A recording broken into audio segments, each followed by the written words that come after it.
Halo, halo, apa kabar Anda semua? Semoga selalu dalam keadaan sehat walafiat, tetap semangat. Kembali berjumpa dengan saya, Hersbunot, dan Bung Rocky Gerung. Bung Rocky, ini seru nih.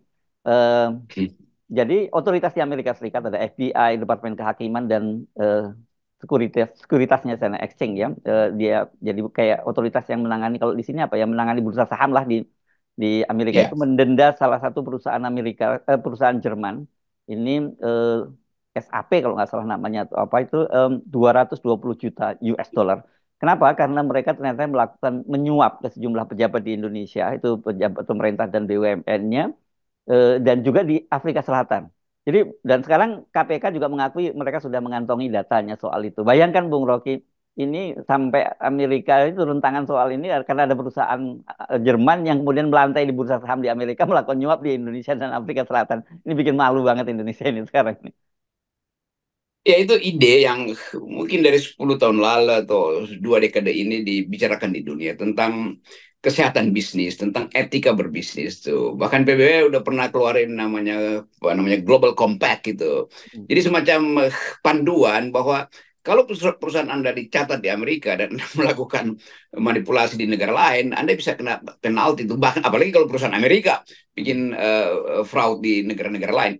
Dan itu inline dengan upaya untuk mengembalikan bisnis itu di dalam proporsi yang human solidarity yang berkali-kali di Davos itu dibicarakan bagaimana supaya etika bisnis dipulihkan itu. Kan ini kelanjutan dari krisis 2008 atau krisis sebelumnya financial market itu penuh dengan penyalahgunaan. Jadi terbentuk semacam community of ethics di dunia itu yang memantau kebejatan perusahaan-perusahaan ini. Nah, Indonesia mestinya udah tahu dari awal tuh karena di Indonesia udah 2 dekade lalu kita udah banyak LSM mendiskusikan itu. Jadi ini satu tanda baru bahwa dunia berubah dari ketamakan mulai pergi pada yang mereka sebut human solidarity atas dasar etika lingkungan, keadilan sosial, nasib generasi. Jadi semua hal yang baik sebetulnya sedang berlangsung di dunia. Nah, Indonesia kena cipratan itu karena memang Indonesia mengundang ide tentang korupsi kan. Jadi selama Indonesia yang Jokowi bilang dia mau pimpin sekali pemberantasan korupsi, itu tidak mau tunduk pada semacam etika baru di dalam politik di dalam sistem ekonomi dunia, maka Indonesia itu rawan untuk dimanfaatkan oleh perusahaan-perusahaan yang masih doyan untuk menyogok dan ambil keuntungan karena merasa bahwa politik Indonesia itu ya politik yang memang kotor. Jadi udah main aja dengan cara yang kotor. Nah, sialnya perusahaan itu tercatat di Amerika, lalu Amerika mulai lakukan penalti. Dan itu saya kira yang jadi pelajaran juga di era kita pemilu dan kita tahu nanti akan ada pemimpin baru supaya pemimpin baru juga mengerti bahwa dunia ini terkoneksi bukan sekedar secara virtual tapi juga secara etikal. Ya, ini kan suka makin mengkonfirmasi betapa buruknya ya pemerintahan ini dikelola ya. Karena kemarin sebelumnya kan PPATK sendiri yang itu kritik dari dalam negeri yang menyatakan bahwa 36,67% dana dari anggaran PSN itu masuk ke kantong politisi dan ASN begitu. Dan ini saya kira juga kita kita belum bicara ini kan baru perusahaan-perusahaan di dunia barat di Amerika di Eropa yang memang ketat yang begini-begini. Padahal banyak sekali kita tahu proyek dari Cina dan Cina itu kalau soal Nah, kickback itu udah terkenal sangat terkenal kan gitu. ya itu yang terjadi di kita kan. Jadi Ya. korupsi di kita itu betul-betul terang-terangan dan data-data itu ada di PPATK, ada di BPKP segala macam kan. Semua oversight committee yang memantau bisnis Indonesia ngerti bahwa Indonesia itu negara korup. Karena itu misalnya buat gampang kita tanya aja pada luar negeri, indeks kita berapa? Sampai sekarang 30. Hmm. Artinya jumlah orang jujur itu dari 100, indeksnya 0 sampai 100. Dari 100 orang Indonesia, cuma 30 yang jujur. Itu artinya memang maling semua kan. Apalagi kalau indeks itu diterapkan di birokrasi. Mungkin cuma indeksnya dapat dua, cuma dua orang jujur dari setiap departemen kan. Hmm. Jadi poin ini memang masuk akal. Dan Jokowi, bagaimana Jokowi mempertanggungjawabkan nanti? Bahwa dia tidak mampu untuk mencegah korupsi. Bahkan dia memungkinkan indeks korupsi kita itu jadi paling buruk sedunia, itu di Asia yang paling buruk. Nah, poin-poin ini yang saya kira juga kalau diucapkan dalam kampanye, lalu didebatkan itu akan menunjukkan bagaimana Jokowi gagal menyelamatkan aset negeri ini tuh, sumber daya kita tuh. Dan itu ya angka yang dibuat oleh PPATK itu petunjuk pertama. Angka yang dibuat oleh Global Index Corruption dunia itu adalah petunjuk yang juga akan dibaca oleh investor asing. Nah, mana mungkin investor asing itu mau masuk ke Indonesia ke IKN kalau indeks korupsi kita masih segitu tuh. Ya, ya. Saya kira ini juga dampaknya juga serius ya buat pemerintah negara-negara dari Amerika maupun eh, Barat dan kemudian juga para investor. Kalau lihat seperti ini kan menunjukkan betapa ya untuk masuk bisnis ke Indonesia itu ya harus bermain-main dengan para para pejabat baik dari ASN maupun dari BUMN. Ini kan benar-benar membuat orang ya makin lama makin menjauhi Indonesia gitu karena nggak cukup kondusif dari sisi investasinya. Kalau misalnya semua cerita ini tiba di kuping atau di matanya Sri Mulyani ya, membaca dokumen-dokumen dari Amerika itu, mengapain Sri Mulyani?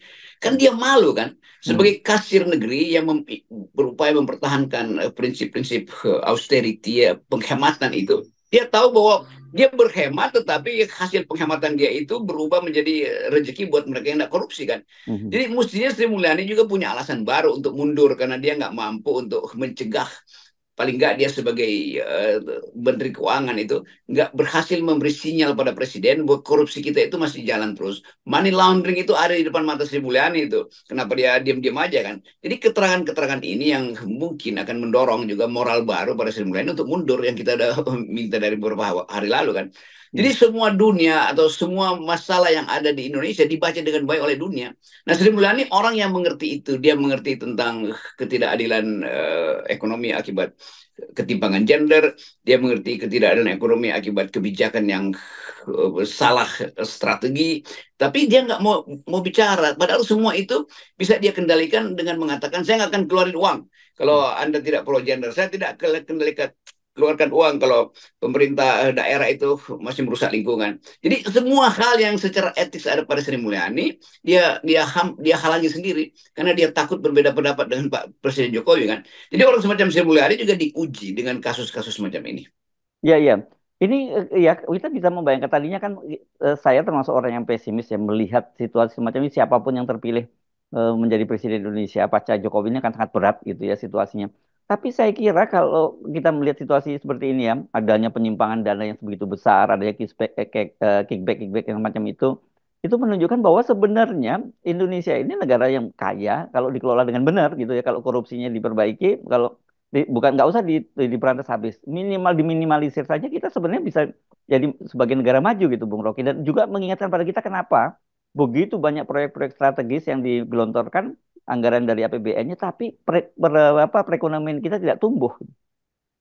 Ya itu dengan satu kata orang akan lihat kenapa di era Jokowi itu nggak berjalan. Hmm. Bahwa seluruh mineral terbaik itu ada di sekitar Katulistiwa. Garis Katulistiwa melintang di Indonesia itu artinya seluruh putaran rotasi bumi itu menyebabkan mineral itu berkumpul di sekitar Indonesia kan.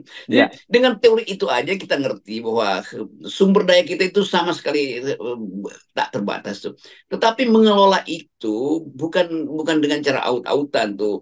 Kita cicil sumber daya itu untuk anak masa depan generasi itu. Nah Jokowi mau hampur-hampurkan sekarang karena dia mau langsung dapat uang uang cash untuk hmm. membiayai proyek-proyek strategis dia kan.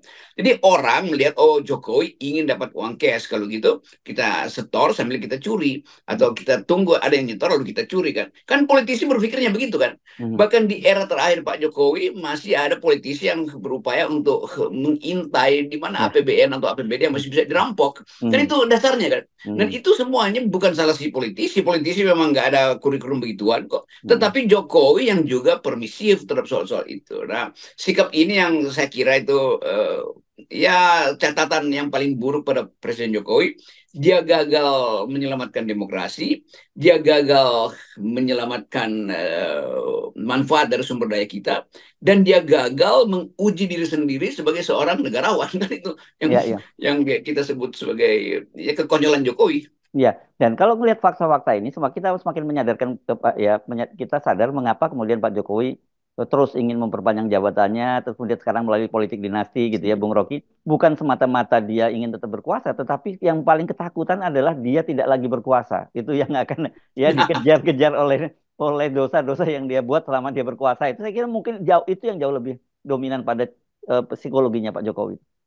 Nah itu saya juga endapkan itu. Kalau kita bertanya kenapa sih Jokowi masih berupaya untuk kasih Gibran segala macam itu kan, kasih Bobi, kasih Kaisang. Satu-satunya keterangan itu dia cemas dengan dirinya sendiri. Dia nggak pernah cemas masa depan bangsa. Dia Hmm. cemas mau satu waktu anak-anak muda yang tadinya dilarang untuk bikin videotron itu akan bikin videotron Jokowi yang gagal dalam semua aspek korupsi, Ya. lingkungan hidup, Hmm. keragaman pikiran, keramahan antara pemeluk agama kan semua yang 9 tahun ini kan kacau. Kan Ya. nggak ada satupun yang bisa kita banggakan kok. Hmm. Tetap ada ketegangan rasial, ketegangan etis, ketegangan agama tuh. Tetap ada masalah secesionism di Papua dan potensi di Aceh tuh ada soal umpan-umpan Rohingya masuk di situ tuh. Tetap kita tidak lihat bahwa ya warga negara itu merasa senang selama jam enggak tuh. Dan kelihatannya itu yang akan menyulitkan Jokowi setelah dia lengser. Soal ulama yang dipenjara itu tetap ada dendam di situ tuh. Jadi Hmm. bangsa ini diporak-porandakan oleh satu nama namanya Jokowi yang dulu dielulukan oleh masyarakat sipil, dielulukan oleh tokoh-tokoh budaya, dielulukan oleh kalangan intelektual. Tetapi akhirnya orang tahu bahwa dia sebenarnya bersembunyi dalam kesadaran dia tuh. Jadi Jokowi itu orang yang super pura-pura tuh. Dan baru sekarang orang makin tahu kan. Hmm. Teman-teman minoritas juga makin lama makin tahu ini memang brengsek sebetulnya. Tapi Hmm. udah terjadi itu dan kita tahu bagaimana kita sebagai oposisi dimaki-maki, dianggap Hmm. sebagai dendam segala macam, akhirnya mulai terbuka pikiran. Jadi saya kira nggak ada soal, lebih baik terlambat daripada dungu.